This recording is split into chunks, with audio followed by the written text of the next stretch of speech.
chroniqueuse tous les matins ici dans Québec Réveil. On est tellement chanceux d'avoir ce genre de réflexion-là à la gang qu'on peut avoir et c'est toujours intéressant quand on parle avec l'anthropologue Martin Hébert. Comment ça va ce matin, Martin? Très bien, Rémi. Je suis content qu'on puisse se parler parce que là, ici, on est dans l'ultra local. Là, on s'en va ailleurs ce matin, on s'en va dans le spatial. Oui. On quitte un petit peu le plancher des vaches. La question est intéressante. Tu sais, cette fameuse course à l'espace, c'est pas nouveau. Mais là, on dirait que ça revient dans l'actualité récemment. Ça se peut-tu? Oui, tout à fait. Puis, juste pour revenir sur ce que tu as dit, on quitte le local pour aller dans le spatial. Effectivement, on va parler de très loin, du retour de la course vers la Lune, qui est à 400 000 km d'ici. Mais ce que j'aimerais faire, justement, c'est de montrer, finalement, ça pose des enjeux locaux aussi. Locaux aussi, oui. Disons, principalement la question de l'allocation de ressources. C'est-à-dire que à chaque fois qu'il y a une flambée comme ça là, de regain pour l'exploration spatiale, des missions, etc., ça enclenche toujours le même débat social. Depuis les missions Apollo, c'est présent. C'est-à-dire, il y a des gens qui lèvent la main en disant, ça coûte cher tout ça. Mm-hmm. Est-ce que ces ressources-là ne seraient pas mieux utilisées ailleurs? Et évidemment, les promoteurs de ces missions-là sont engagés depuis très longtemps à légitimer ce qu'ils font. Donc, j'aimerais ça qu'on revienne là-dessus parce que dernièrement, évidemment, plus on parle d'aller sur la Lune, d'aller sur Mars, plus, évidemment, les voix dissidentes se font entendre. On peut comprendre parce que la question semble logique quand on dit avant de viser l'espace, on pourrait peut-être régler ce qui se passe sur la Terre. Et c'est intéressant quand tu parles des sommes que ça implique, aller dans l'espace. Je veux dire, c'est minimum des millions, c'est pas des milliards, là, quand on parle de fusées, le carburant, le staff. C'est de la folie disproportionnée quand même, là. La question est toute là. Est-ce que c'est disproportionné? Mm-hmm. Et évidemment, on en parle beaucoup. Certainement, par exemple, évidemment, le programme spatial, le prochain programme, disons, là, qui va prendre beaucoup de place, Artemis, qui vise le retour sur la Lune, l'installation d'une station spatiale en orbite autour de la Lune, des missions à la surface, et surtout d'utiliser toutes ces installations lunaires-là comme tremplin pour Mars. Donc là, on est déjà... la facture, t'es dans le club Super Plus Platine. Là, non, c'est clair. Mais c'est quoi l'avantage, comme société, de conquérir l'espace? Je veux dire, on peut comprendre pour faire de la surveillance par satellite, ce genre d'affaires-là, mais y a-tu un côté égo aussi? Quand on parle d'une course entre un tel pays, puis je veux être le premier, puis y a-tu ça un peu? Justement, c'est-à-dire que c'est souvent présenté comme une activité ultra rationnelle. C'est de l'exploration, c'est du développement technologique. Souvent, on va mettre la médecine là-dedans. Donc, on ne dit pas exactement vers quoi ça va mener, mais on fait miroiter des nouveaux remèdes, des nouveaux traitements, etc. Donc, premièrement, juste pour revenir à ta question, c'est quoi les ressources? Évidemment, les États-Unis sont pas mal au cœur de ce projet-là. Eux, ça se compte en dizaines de milliards de dollars. Donc, c'est vraiment des sommes astronomiques. Le Canada a annoncé il y a 2 ans que sa participation au prochain programme lunaire serait à peu près de l'ordre de 159 millions. Donc, le Canada est plus modeste, mais quand même, avoir une conversation entre nous sur ce qu'on ferait avec 159 millions au Canada. Pas trop rocamadour, mettons, il en prendrait une petite partie. La patente à Limolo. On pourrait refaire le toit, certainement, etc. Donc, évidemment, là, s'enclenche tout ce débat. C'est-à-dire, d'un côté, les promoteurs de l'exploration spatiale vont avoir une partie de l'argument qui est rationnelle, en disant, ces investissements-là, parce qu'ils appellent ça des investissements, ont des retombées dans des technologies civiles. Là, on pourrait se poser la question, tu prends peut-être un chemin qui est un peu long pour développer des technologies civiles. Pourquoi tu n'investis pas directement en médecine ou directement dans autre chose? Et, ça, c'est un côté de la question, mais l'autre côté touche exactement à cette notion d'ego dont tu viens de parler, qui est plus vague. C'est-à-dire, c'est une autre ligne d'argument qui est beaucoup moins rationnelle, qui est celle qui dit, ben, en fait, c'est que l'espace est là. Juste parce qu'il est là, l'humanité, elle est prédestinée à l'explorer. La nature a horreur du vide. La nature a horreur du vide. Et évidemment, quand on dit ça, et c'est pour ça que aujourd'hui, ça fait partie de notre chronique anthropologique, là, on fait intervenir toutes sortes de notions de l'être humain, toutes sortes de notions de la société humaine comme étant nécessairement menées à s'étendre. Évidemment, ça, on comprendra que ce n'est pas quelque chose qui est réparti universellement dans les sociétés humaines de la Terre. Donc, c'est une vision, diront certains, extrêmement colonialiste, qui renvoie directement, même à une période très précise là, en tout cas, certainement au milieu du 19e siècle aux États-Unis, avec cette fameuse idée de la destinée manifeste, c'est-à-dire cette espèce de notion qu'avaient les Américains que leur république, que leur manière de vivre, elle était historiquement destinée à s'étendre. Et dans ce cas-là, c'était d'abord s'étendre vers l'ouest. Parce que l'ouest est là, parce que le territoire est là, on va s'extensionner. Mais dans l'histoire, quand on parle d'Alexandre le Grand et ces affaires-là, il y en a eu d'autres qui se sont dit moi, je vais prendre toute la place. Là. On s'entend. C'est pas nouveau comme concept. Là. C'est pas nouveau comme concept, au sens où, évidemment, il y a toujours eu des empires, depuis très longtemps, des empires qui se sont étendus pour de la capture de ressources, etc.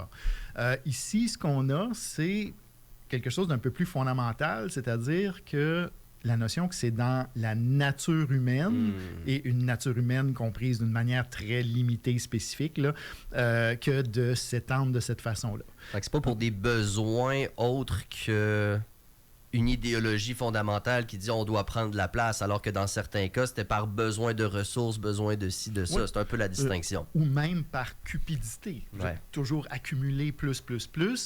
Encore là, c'est un peu différent que de dire je suis destiné à occuper toute la place.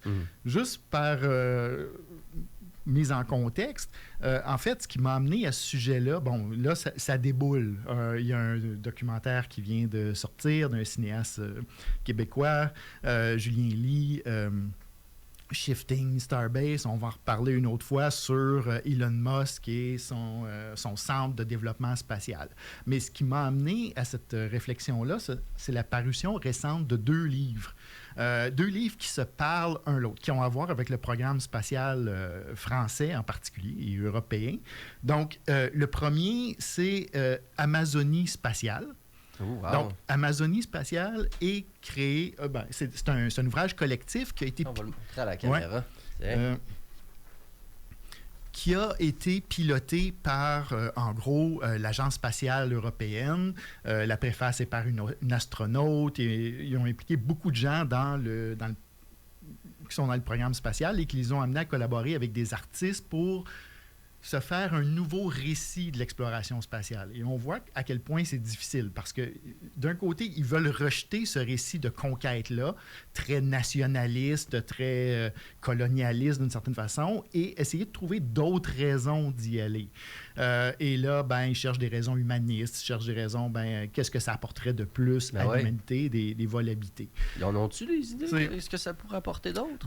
En fait, c'est, d'une certaine façon, ça revient à beaucoup d'idées qui ont déjà été rebrassées, là, c'est-à-dire se confronter à autre que nous, prendre de la distance par rapport à la Terre pour la voir de loin, puis l'apprécier, etc. Nous rendre humble un peu, de se dire qu'on n'est pas grand-chose. Donc, c'est ça, mais est-ce qu'on a besoin de mettre toutes ces ressources-là pour découvrir l'humilité? C'est autre chose. Va sur Google Earth, là, puis tu vas voir ça. Effectivement. Puis, le gros enjeu qui ressort, puis je pense que le livre ne l'a pas résolu, c'est pas l'exploration spatiale, c'est l'exploration spatiale habitée. Pourquoi porter des humains alors que les sondes le font pas mal mieux que nous dans beaucoup de cas? Sans risque humain. Oui, et donc là, il y a ce côté de l'ego qui intervient, de dire, ce qu'on gagne en mettant des humains dans la capsule est pas si grand que ça par rapport à ce que ça nous coûte de plus. Tu mets un robot, tu n'as pas besoin d'oxygène, tu n'as pas besoin de nourriture, tu n'as pas besoin... donc, les spécialistes s'entendent de plus en plus pour dire que, finalement, c'est l'exploration automatisée. C'est vraiment ça qui nous préoccupe. Un autre livre qui répond directement... à cette quête de sens et un livre d'une de mes collègues, Noliwe Delanon, sur encore la Guyane, mais elle qui aborde les installations spatiales françaises du point de vue de la perspective populaire guyanaise sur cette bébite-là qui a été décrétée de Paris dans les années 60 en disant, la Guyane va être une base de lancement importante, etc. Et évidemment, l'histoire qui est racontée ici, c'est l'histoire de la dépossession des gens, c'est-à-dire les populations qui ont été tassées pour faire de la place à cette base de lancement-là, à Kourou, en Guyane. Et carrément, là, de l'expropriation, de l'abattage de bétail. Donc, ils ont vraiment imposé... Ils ont scrappé un territoire, carrément. Oui. Justement, dans le documentaire sur Elon Musk et ses installations de développement spatial, il y a aussi cette dimension-là, le coût écologique de ces programmes-là. Évidemment, les émissions carbone d'une fusée sont astronomiques. Là. C'est vraiment...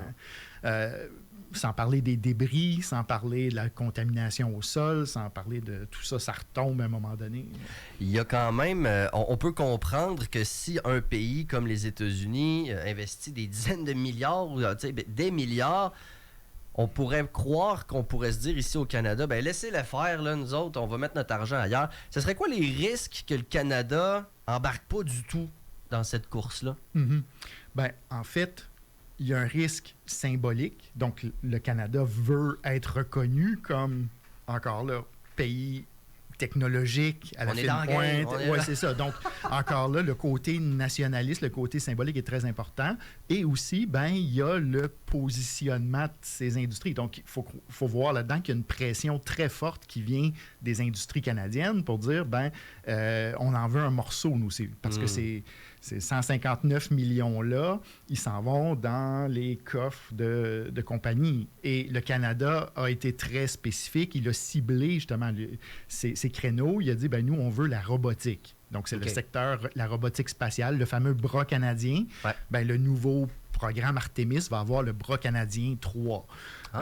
Donc, une troisième version. Il va avoir un petit rover, là, un petit véhicule pour l'exploration lunaire. Donc, le Canada a choisi son petit morceau là-dedans, puis il a dit, nous, on va investir. Donc, c'est comme, pour le dire crûment, un peu des subventions envoyées directement à sa propre industrie de haute technologie. Là. Donc, on comprend qu'il y a des intérêts à aller dans cette direction-là, mais que la réflexion est pertinente. Pourquoi on le fait? Et est-ce qu'on le fait pour les bonnes raisons? Ça a l'air niaiseux, mais quand on parle à des militaires, des fois, ils parleront d'une guerre juste. Ça a l'air bizarre dit de même, mais des fois, tu te dis, OK, il y a des conséquences, mais il y a aussi des avantages. Donc ici, la réflexion, c'est l'équilibre entre les deux, j'imagine. Oui, et dans cette chronique, on parle depuis le début de la littératie des futurs, c'est-à-dire l'habilité qu'on a pour imaginer le futur, le définir. Et là, ce qui est constaté autour de ce secteur-là, c'est qu'il n'y a pas beaucoup de gens qui ont voix au chapitre à l'échelle nationale, mais à l'échelle globale aussi. Et beaucoup des critiques de ces programmes spatiaux-là du Nord, depuis très longtemps, viennent aussi de pays du Sud en disant, regardez, si vous avez tous ces milliards-là à injecter dans des projets pour envoyer ça dans l'espace, avez-vous pensé peut-être effacer des dettes ou faire de contribuer. Oui, c'est ça. Donc, de redistribuer la richesse à une échelle planétaire. Tout à fait. Et ça, peut-être terminer là-dessus, mais il y a eu, en 1964, vraiment, un pays, la Zambie, qui a déclaré, un pays d'Afrique, eux, pour attirer l'attention sur ce fait-là, ils ont déclaré qu'eux aussi se lançaient dans la course à la Lune. Et la Zambie a développé, ils ont dessiné les habits de leurs cosmonautes à eux, etc. Évidemment, il n'y avait certainement pas les moyens de faire ça, mais juste pour attirer l'attention sur le fait que, regardez, vous trouvez ça bizarre qu'un pays du Sud se lance dans une entreprise comme ça, c'est juste pour vous renvoyer le miroir, de dire, vous autres aussi, ne serait-ce que dans vos propres villes, il y aurait beaucoup de ressources à investir là. Si vous riez de la Zambie parce qu'ils n'ont pas les moyens, la Zambie rit de vous parce que vous avez les moyens puis vous les mettez là-dedans. Effectivement. Et où avez-vous vraiment les moyens de vous endetter, de négliger vos villes, de négliger vos programmes sociaux pour envoyer de la tôle sur la Lune? Puis négligeons pas l'aspect de la pollution spatiale. Tu sais, ça, c'est quelque chose dont on pourrait parler beaucoup, là, mais il y a plein de pollution dans l'espace, il y a des débris un peu partout, et ça aussi, ça fait partie assurément du problème. Martin Hébert, c'est toujours un immense plaisir. Merci de nous aider à réfléchir comme ça sur le futur. C'est toujours extrêmement intéressant. On reprend ça dans 2 semaines. Merci de l'accueil. Merci. 8h48, déjà sur les ondes de CKIA 80.